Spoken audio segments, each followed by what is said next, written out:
Bonsoir à toutes et à tous, heureux de vous retrouver pour la tranche info en direct sur votre antenne Canal 10 Télévision avec au programme de votre soirée Info 10, le journal local et régional qui sera suivi de Sport 10, l'actualité sportive de Guadeloupe, ce sera avec Séverine Méridan, il y aura bien évidemment du tour puisque les épreuves ont repris, vous le savez, il y aura bientôt le tour de Guadeloupe d'ailleurs, ce sera après la coupure pub de 19h mais pour l'instant place à l'actu.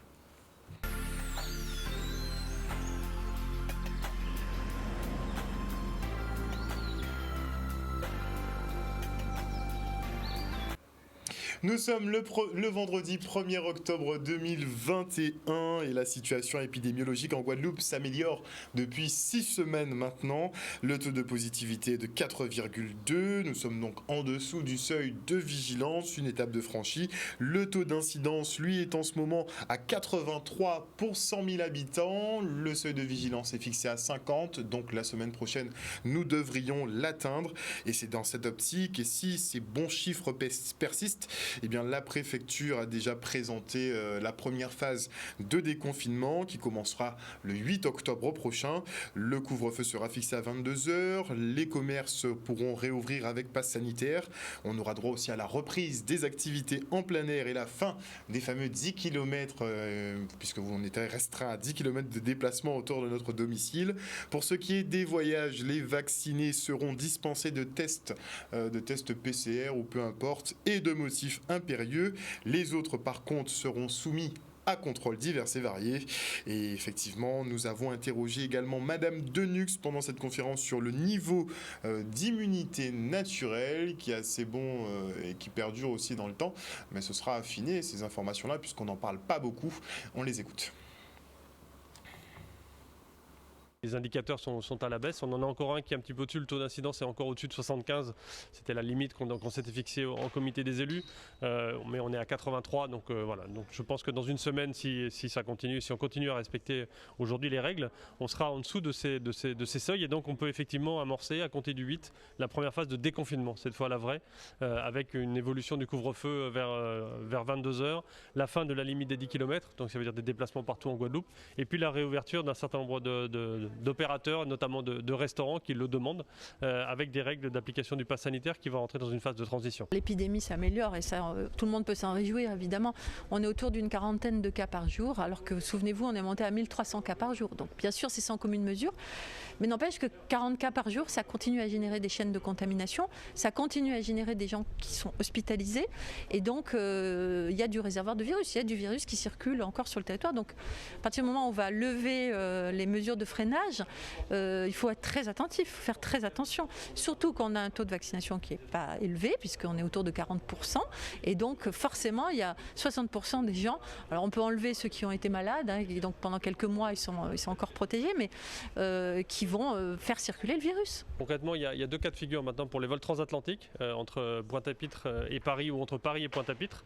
Il y a deux cas de figure, soit vous êtes vacciné, soit vous n'êtes pas vacciné. Vous savez l'importance de la vaccination et du fait que ça protège la personne qui est vaccinée, ça protège aussi les autres, puisque la contamination est très largement réduite. Donc le principe, c'est que si vous n'êtes pas vacciné, au départ de Paris ou au départ de Pointe-à-Pitre, vous devez justifier de motifs impérieux pour faire ce voyage. Vous avez un test PCR à effectuer de moins de 60 PCR antigéniques de moins de 72 heures qui doivent être de la même façon qu'on avait jusqu'ici, et vous vous engagez à faire un auto-isolement à l'arrivée sur le territoire d'arrivée. En revanche, si vous êtes vacciné, vous justifiez simplement de votre vaccination. C'est 50, que je ne vous dise pas de bêtises, je crois autour de 59 000 cas au total depuis le début de l'épidémie. Mais dedans, vous avez des gens qui l'ont eu depuis plus de 6 mois. Donc ceux-là, ils ne sont plus immunisés. Et puis ceux qui se sont immunisés dernièrement, il y en a certains qui sont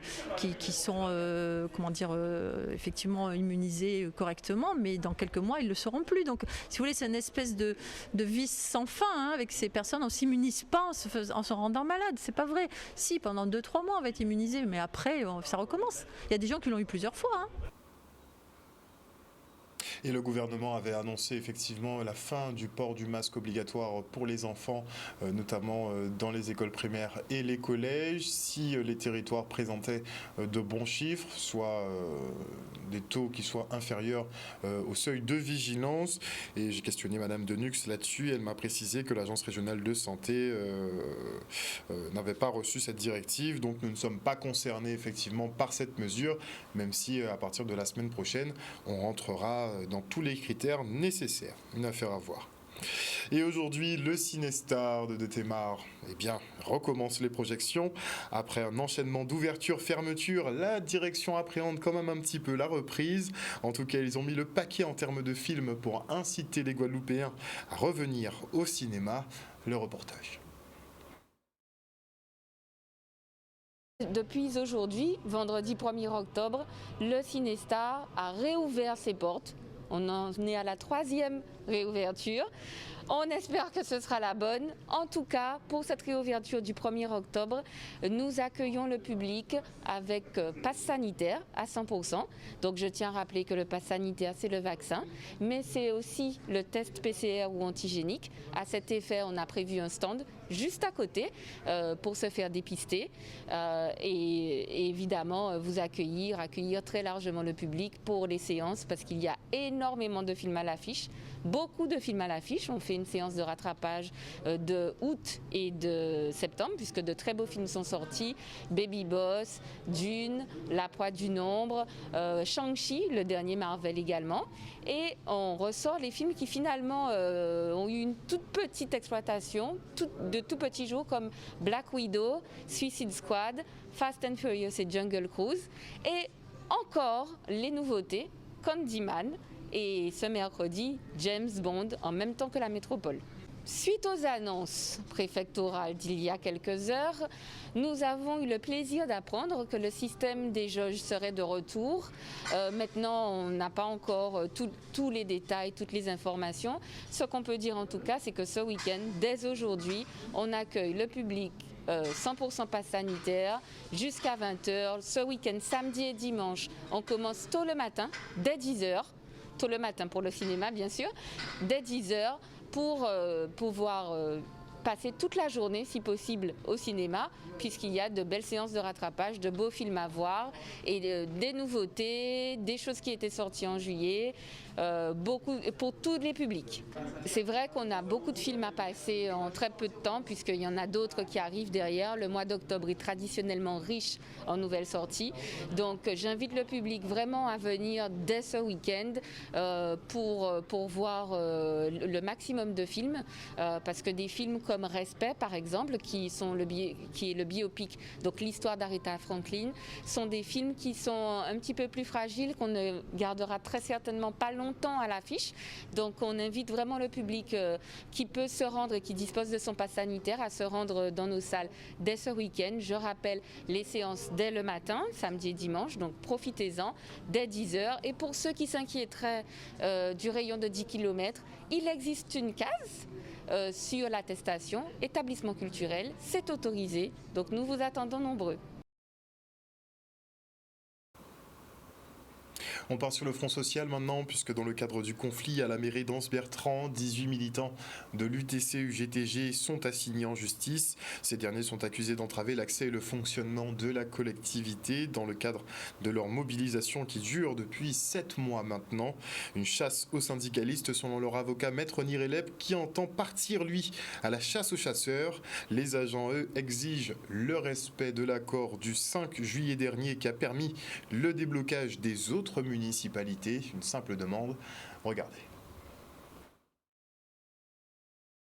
J'observe aujourd'hui que la chasse aux syndicalistes est vraiment ouverte.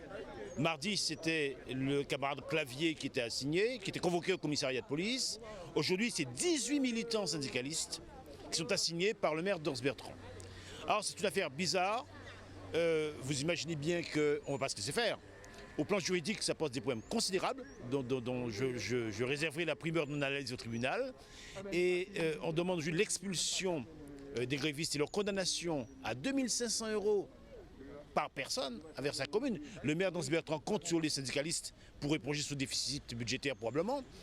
Bref, nous sommes dans une affaire qui ne tient absolument pas la route, mais on sait aujourd'hui que le pouvoir n'a pas besoin de dossiers consistants pour s'en prendre aux syndicalistes. Je crois qu'aujourd'hui, je maintiens l'expression, ils ont ouvert la chasse aux syndicalistes. Nous allons ouvrir la chasse aux chasseurs. Il faut comprendre bien qu'après 7 mois de grève, M. le maire a fait rien qui doit être fait normalement, mais qui estime que c'est plus intéressant de citer nous devant le tribunal pour récuser droit à travailler. Donc nous pouvons bien comprendre que c'est un vieil des pas bamounayens, mais en plus de citer au tribunal, ça veut dire que vous avez senti que si on dit ça, c'est un ami chez HSCO, c'est mon bavlé, mon rien, il veut tout à tous les coups. Si vous pas fait ça, il a dit, il va respecter la loi. Aujourd'hui, nous pouvons bien comprendre que après 6 mois, 7 mois, c'est l'alternative qu'il y a, c'est de citer mon tribunal et de refuser d'appliquer la loi. Quand il même a dit nous avons l'état des droits, là, on a l'état des droits pour appliquer la loi. Mais Adam, effectivement, l'assignation, il a déjà dit qu'à niveau là, ça, qu'il a signé un protocole d'accord pour nous, qu'il a mis un dossier là, au moment où signature a ni secrétaire nous, ni lui-même et ni secrétaire section là par les documents là. Donc pour nous, ça n'a pas ni pour valeur à niveau là ça. Et celle qui nous a dit, il signe un accord cadre avec nous le 5 juillet. Qu'il respecté par rapport aux revendications là que nous avons là. Et si justement il était appliqué, il était déjà appliqué au même titre que toutes les mecs fait en Guadeloupe, eh bien là effectivement pas que ni entrave devant la mairie là. Faut moi être là bon matin là parce que monsieur Delta a assigné les camarades devant la justice. Et d'autant plus que nous savons que décision là, que les avis de la CAP, les tableaux d'avancement, c'est tout à fait légitime, nous choquer en droit. Et il faut y appliquer les avis de la CAP. Il veut faire ça, il veut nommer Mounaï et après vérité, c'est ça peut être fait comme ça. Un reportage signé Maxime Morel. Et afin de préserver la ressource en Lambie, les pêcheurs saintois préfèrent renoncer à la saison. Ils ont entamé un vote pour annuler l'autorisation au moins dans le périmètre de terre de haut et terre de bas. Une décision qui divise au sein des professionnels de la pêche qui pour certains se réjouissaient de cette reprise. Reportage. Le comité de pêche n'a pour jamais voter sans la pêche, même en la vie à pêcher. Et c'est ça qui est le travail à la limite. Et sinon, il faut passer par pêcher pour savoir qu'à pêcher en vie. On a toujours dit ça. Messieurs, nous prenons l'eau dans la pêche. Et en plus de ça, nous pêche artisanale. Faisons savoir que les élus votaient soit l'ouverture ou la fermeture du Lambie en un premier temps et ils ont remporté l'ouverture du Lambie à la majorité. Donc ce qui veut dire que quand on est là, le Lambie a ouvert justement à partir de ce jour-là pour toute la Guadeloupe. Et nous là, parce qu'à partir de hier là, nous attendons comme quoi que les scènes, nous déjà attendons ça, mais ça va passer au journal comme quoi qu'il y a un vote qui a commencé et qui a fini demain si Dieu veut, demain matin, comme quoi qu'il y a regardé si il y a laissé Lambie là fermé au centre.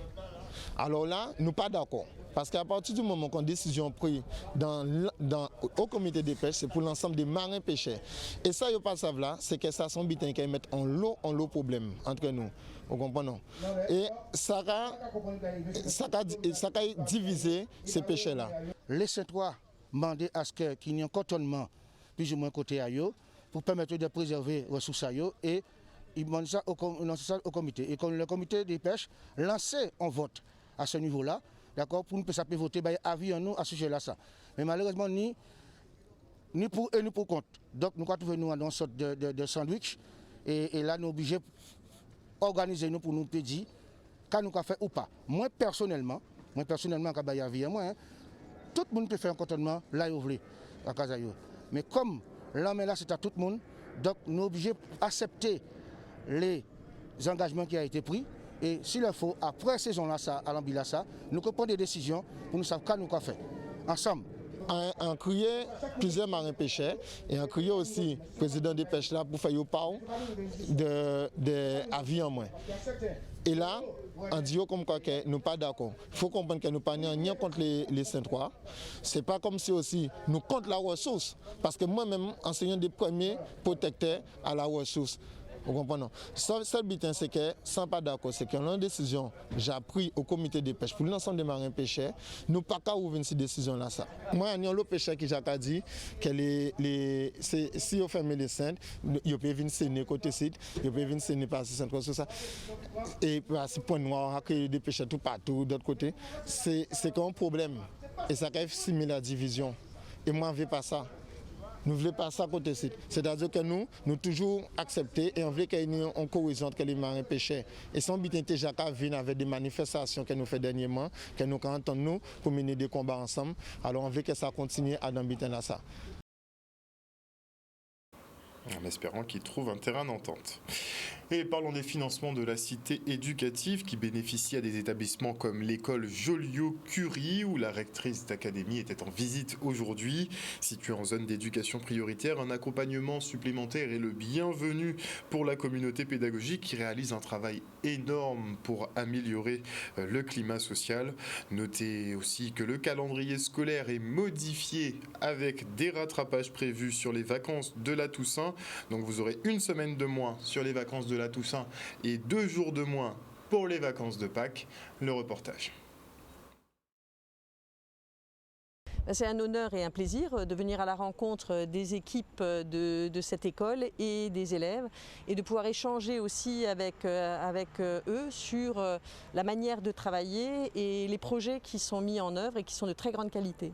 Alors il y a un ensemble d'accompagnements qui sont prévus et notamment à travers les financements de la cité éducative puisque c'est un projet qui a été signé cette semaine en lien aussi avec le préfet.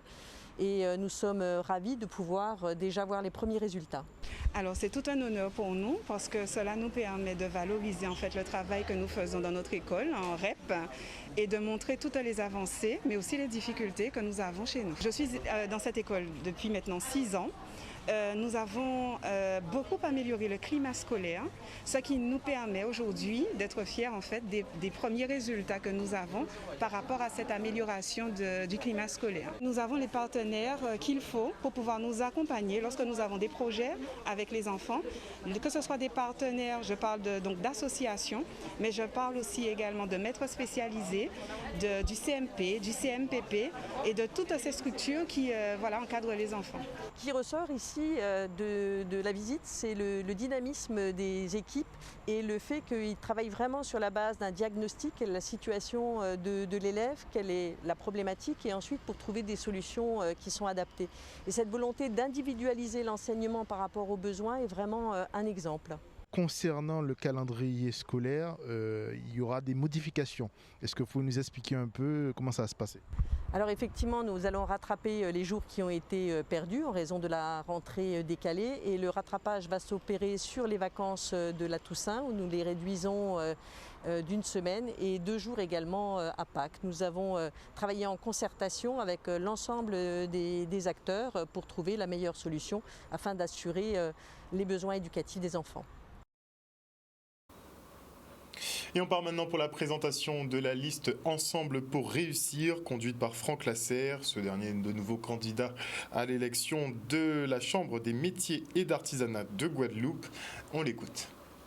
Je suis extrêmement heureux aujourd'hui, au sortir de cette conférence de presse, où d'abord remercier Canal 10 de sa présence, mais de l'enthousiasme que crée cette candidature d'union et de dire qu'aujourd'hui, ceux qui veulent que la Guadeloupe aille dans le sens du positif sont autour de notre liste Réussir, Ensemble pour réussir. Et tous ceux qui se trouvent aujourd'hui en dehors de cette liste sont, pour ainsi dire, contre cette union.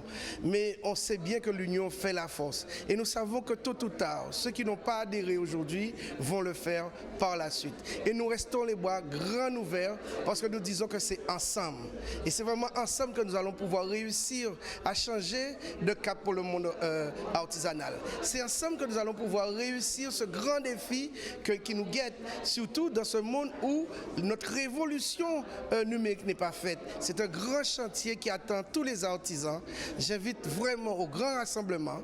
J'invite à ce que, en dehors même, plus loin que les artisans, que la Guadeloupe puisse se dire qu'ensemble, nous pouvons changer les choses. Donc vraiment, je remercie d'ores et déjà tous ceux qui ont pris cette voie du changement, du faire ensemble, et j'invite ceux qui ne l'ont pas encore fait à venir nous rejoindre. Donc un grand merci à la Guadeloupe, un grand merci aux artisans. Ensemble, nous plus forts. Pourquoi Ensemble pour réussir? Parce que nous avons décidé de sortir l'artisanat du carcan de lequel il se trouve aujourd'hui. C'est vrai qu'en 5 années, les 5 dernières années écoulées, en fait, il y a eu 6 présidents de la Chambre de métier. Ça ne peut plus durer, ça ne peut plus continuer. Franck Lasserre Patrichon et moi-même, nous avons décidé de nous mettre ensemble pour porter notre contribution à sortir l'artisanat du carcan dans lequel elle se trouve. C'est pour ça qu'aujourd'hui nous sommes réunis et c'est pour ça que nous voulons du bien pour notre pays parce que l'artisanat c'est 80% de l'activité économique du pays et nous sommes très très mal représentés aujourd'hui. Une coalition un peu anti-Gabriel Foy, vous l'aurez compris.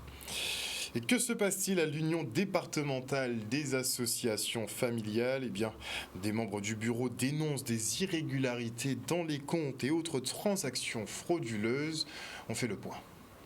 À l'UDAF, là maintenant, aujourd'hui, a été mise en place une assemblée générale à l'initiative de l'administrateur provisoire, M. Douteau, qui avait pour but d'approuver les comptes et d'approuver certains autres points. Mais le problème qui se pose, c'est la légalité même et le respect même des statuts de l'UDAF par M. Douteau, administrateur provisoire. J'ai pu constater, et certains membres de l'Assemblée générale, président d'AFC comme moi, président d'association, nous avons pu constater une irrégularité concernant la présentation des comptes. On n'a pas reçu ces rapports-là dans les délais. On a en fin de compte une violation systématique des statuts de l'UDAF. La réponse de l'administrateur provisoire, c'est qu'on peut faire comme ça. Pour l'instant, on peut faire comme ça. Le but, c'est d'améliorer. Mais bon, l'administrateur provisoire, il a été présenté comme quelqu'un de sincère, quelqu'un de compétent, quelqu'un qui a une expérience et qui normalement devait respecter la légalité, puisque c'est ce que le préfet nous demande en réalité. Et je constate à partir de l'Assemblée générale qui vient de se terminer là, qu'il n'y a pas eu de respect de la légalité, il n'y a pas eu un respect des statuts. Je peux prendre multiples exemples, c'est-à-dire on n'a pas de rapport de gestion parvenu dans les délais, on n'a même pas eu de rapport de gestion, on a un commissaire et un expert comptable finalement qui approuve les comptes, mais avec des points qui me semblent ne pas respecter la légalité. Je parle par exemple d'un compte pivot qui est interdit par la loi. Bon, alors moi ce que je peux dire, c'est qu'il y a eu une approbation par rapport aux membres de l'Assemblée générale, mais il n'y a pas eu de discussion vraiment. On a l'impression qu'il ne faut pas créer de problème, il faut laisser ça comme ça, et il faut que l'UDAF vive, etc. Mais est-ce qu'on peut vivre dans l'illégalité?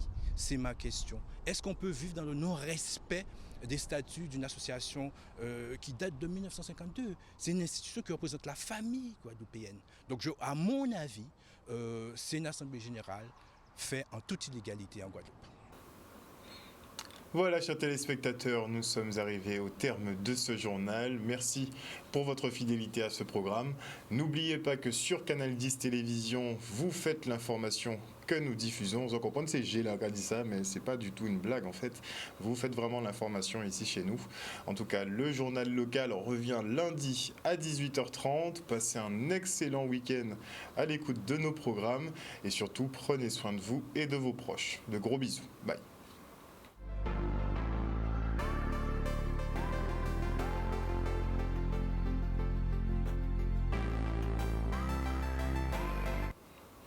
À venir dans la tranche info sur Canal 10, vous retrouverez Séverine Méridan pour Sport 10. Ce sera l'actualité sportive de Guadeloupe. Évidemment, c'est comme tous les vendredis à 19h. Et avant la coupure pub, j'ai une petite minute quand même. Avant la coupure pub, je dis bonsoir à Alain Hain, bonsoir à Johanna Bon, bonsoir à Odile Zingilet, bonsoir à Matt Trinity, à Eluxin Mathieu, bonsoir à JLD Zoutir, qu'espérer qu'il bien, bonsoir à Lydie Ratier, à Ronnie Boydon, Ronnie Boydon, bonjour à Hugues René, bonjour à Marius Labissi. Il y a Marius Labissi qui nous dit Monsieur Rochat, est-ce que la vaccination protège? C'est pas le même vaccin en Israël. Alors, oui, je sais que vous êtes très féru d'informations, donc que vous allez chercher toutes les infos. Je ne m'inquiète pas pour ça. Alors, bonsoir à Patricia, Jimmy, Bambou Vert, Jincy. Bonsoir à Alicia Tapoupé. Bonsoir à Rosanne Ladine. Bonsoir à Morin Véronique. Bonsoir à Raphaëla Duflo. Bonsoir à Matt Trinity. Bonsoir à Marie-Hélène Borès. Bonsoir à Médicinal Dwayne Karma. Bonsoir au général Franck Abar. Bonsoir à Joadam Aim. Bonsoir à Brissac Fabien. Bonsoir à Rodrigue Gaman. Bonsoir à Lydie Ratier. Bonsoir à Madeleine Pierre. Bonsoir à Grégory Elisa. Bonsoir à Maud Petitpas, à Alicia Tapoupé, à Titi Guadeloupe, à Aubertine Raymonde. Bonsoir à qui d'autre? À Harry Nelson. Quelques-uns pour la route. À Jimmy Kamagou-Valiard. J'espère que tu vas bien, Jimmy. Bonsoir à Marguerite Mounsami. À qui d'autre? À Patricia Jamétal. Et ce sera tout pour ce soir. bonsoir, et Lucienne Kader aussi au passage, ainsi qu'Yvette Gréau, ça continue de défiler, à Thierry Saucé, bonsoir à Jean-Michel Charléry, j'espère que tu vas bien Jean-Mi, bonsoir à Ronnie Nabal, oh bonsoir Ronnie, j'espère que ça va bien. Bonsoir à Lovely Popote, bonsoir et bonsoir à tous ceux qui nous suivent sur le Facebook de Canal, mais aussi sur l'antenne de Canal 10 Télévision. Merci beaucoup à vous tous de nous suivre, sinon ça n'a pas d'intérêt ce qu'on fait. On se quitte pour une page de pub et vous retrouverez Séverine Méridan pour Sport 10. Bisous tout le monde.